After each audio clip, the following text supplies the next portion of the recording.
Taking the time, huh? Greetings and sanitations. How's everybody doing today? Yes, I still have this one and one more of these to go. I also have some video I shot previously of taste tests of jelly beans that I may upload to my channel here. I tried a bunch of different jelly beans, and honestly, some of them are really good and some of them are a little disappointing. But I'm having fun with the little chocolate bars. And as is usually the case with me having a little bit of fun with something, I'm keeping the little packages, and like when I empty these guys out, I fold it back up and tuck it inside so it looks like it's full again.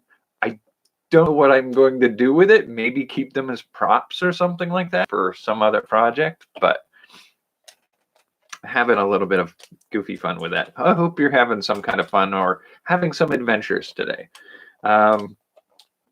Oh, and speaking of jelly beans, I almost spaced on that idea. I have this that I got. I figured I'd do a taste test of a bunch of different types of jelly beans for before Easter, and I've tried them all at this point. So I have some videos of that. But once we do all that, I kind of feel like the only right way to finish that off is to do the Bean Boozled stuff.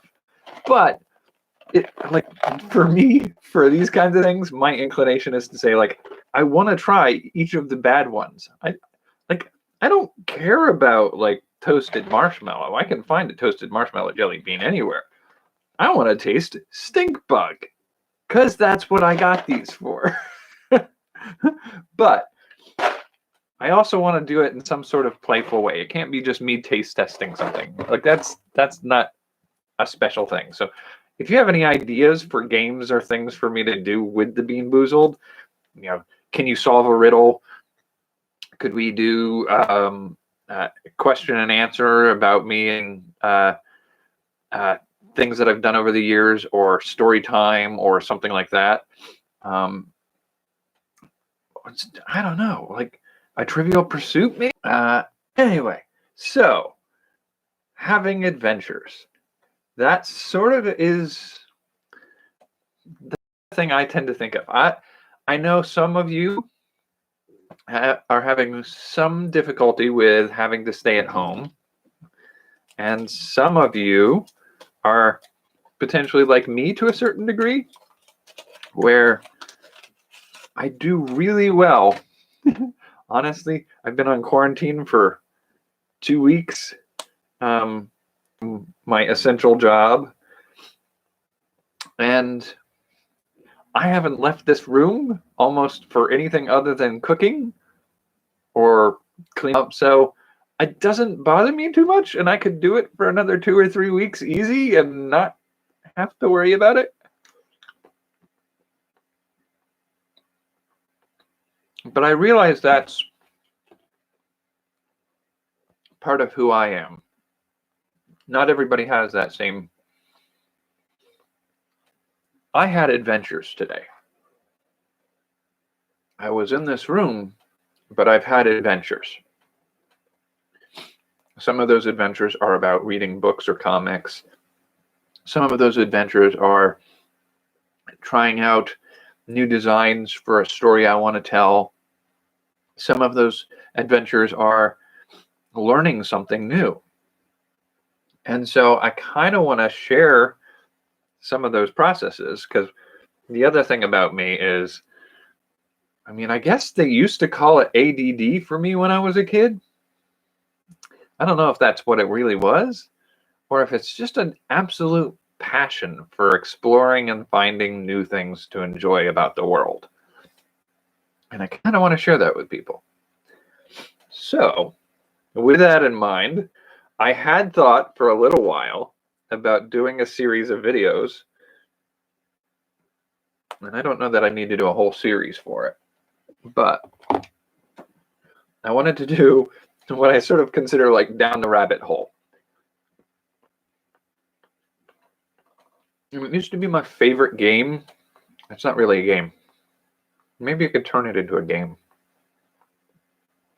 Anyway, back in my high school days, one of my favorite things to do was start with a question, try to figure out what the answer to that question was, and if in the process of exploring that answer, something else interesting came up.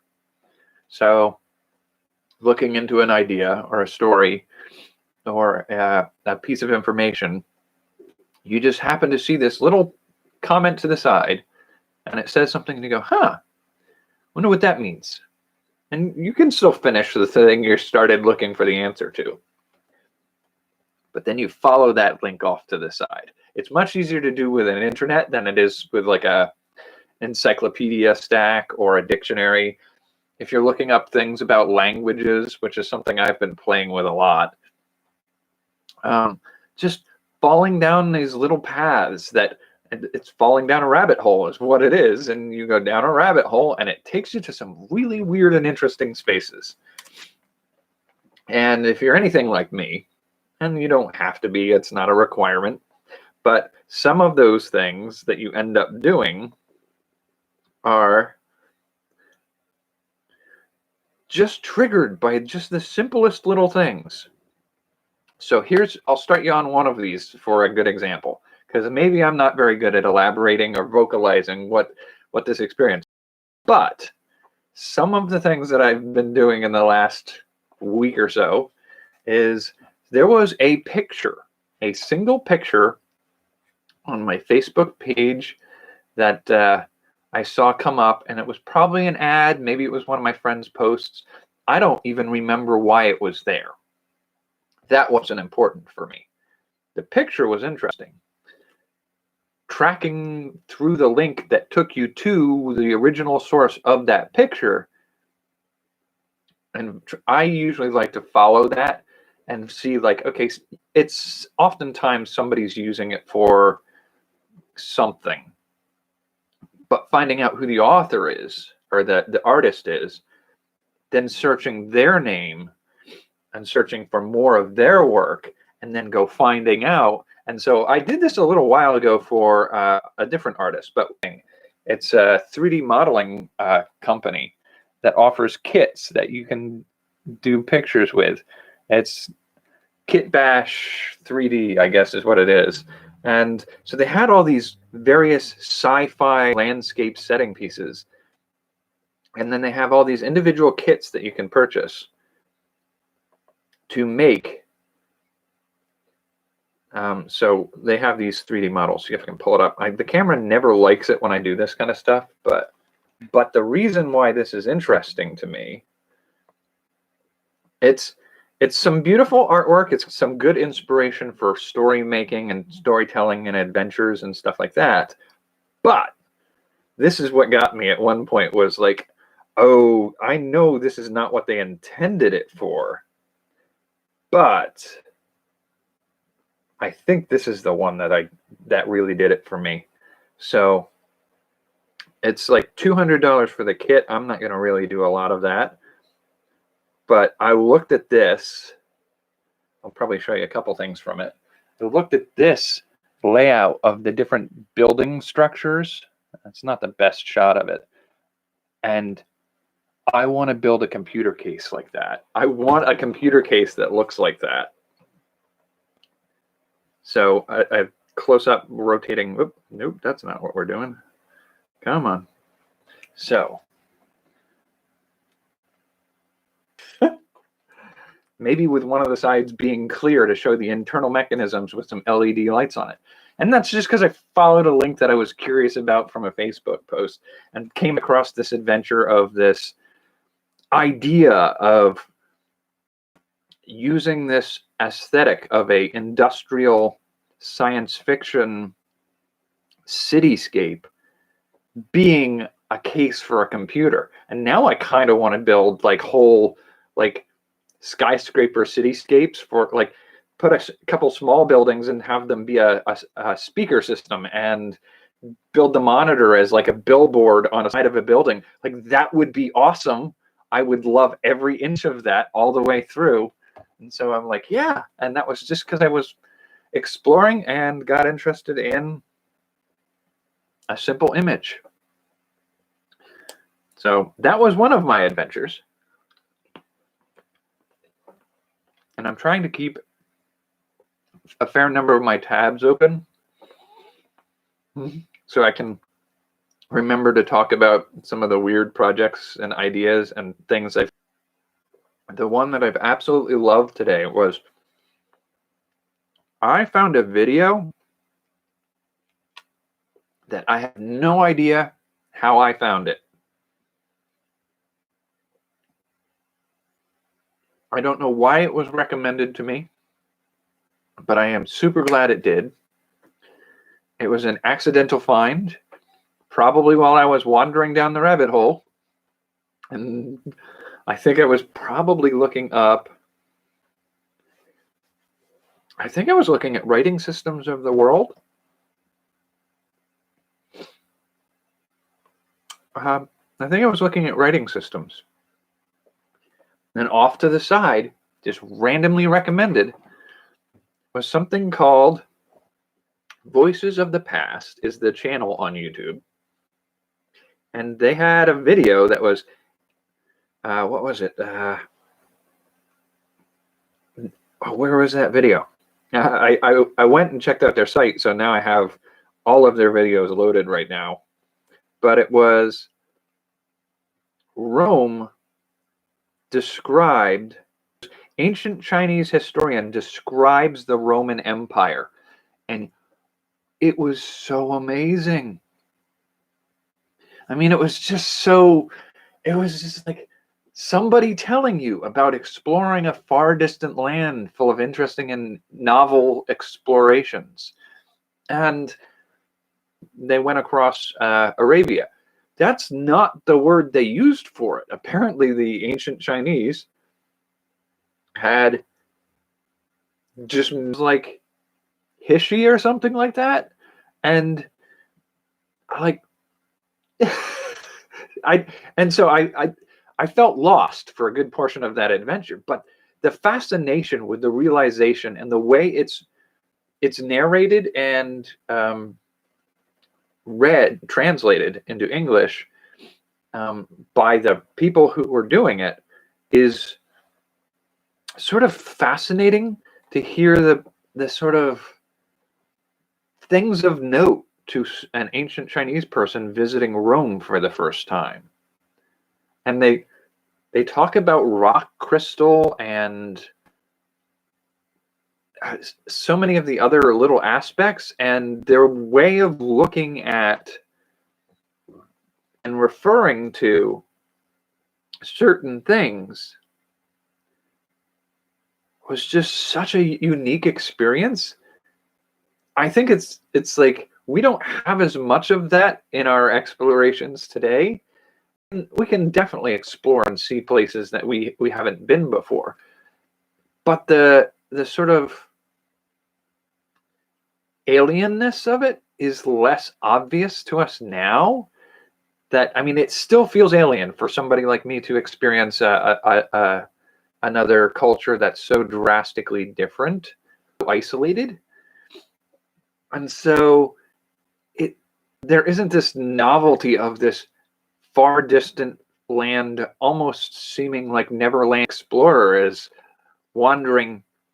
And I think he even says, like, he's limited on how far he can travel in his explorations because he's walking. Like, you don't take a flight. You don't, like, how fast you can walk from China to Rome is the limit on how far one you in story writing or storytelling from a fantasy perspective.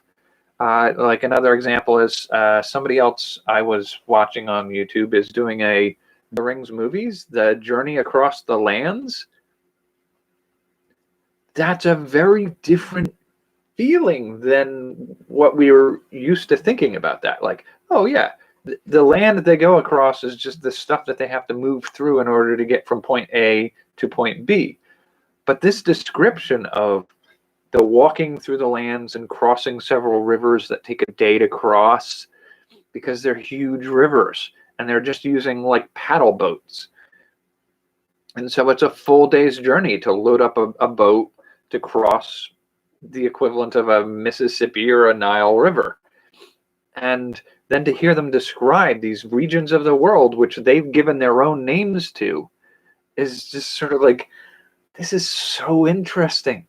Like the way he describes going from China, crossing certain territories, and getting to the Roman Empire,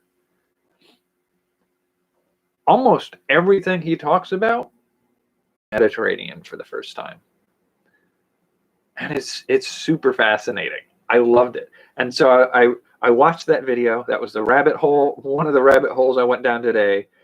I watched that video and immediately went to look at their channel. They've got the Aztecs describing the first European they had contact with. I know Thomas's first 100 predictions. First Europeans' description of life in Korea. Ancient Chinese monk describes ancient India. These are all like and it's fitting to call the channel the Voices of the Past, primary sources. This isn't a look at history that I would have killed for in high school. This is fascinating. Maybe I'm old enough now that I'm interested in things that wouldn't have interested me as a kid, but I don't know.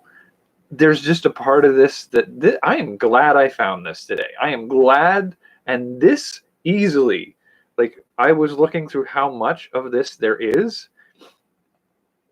There are at least a couple years worth of videos. How many? I don't know how many videos they have on their channel, but they have plenty to keep you occupied if you're interested in any of that. So that was my fascination for the day.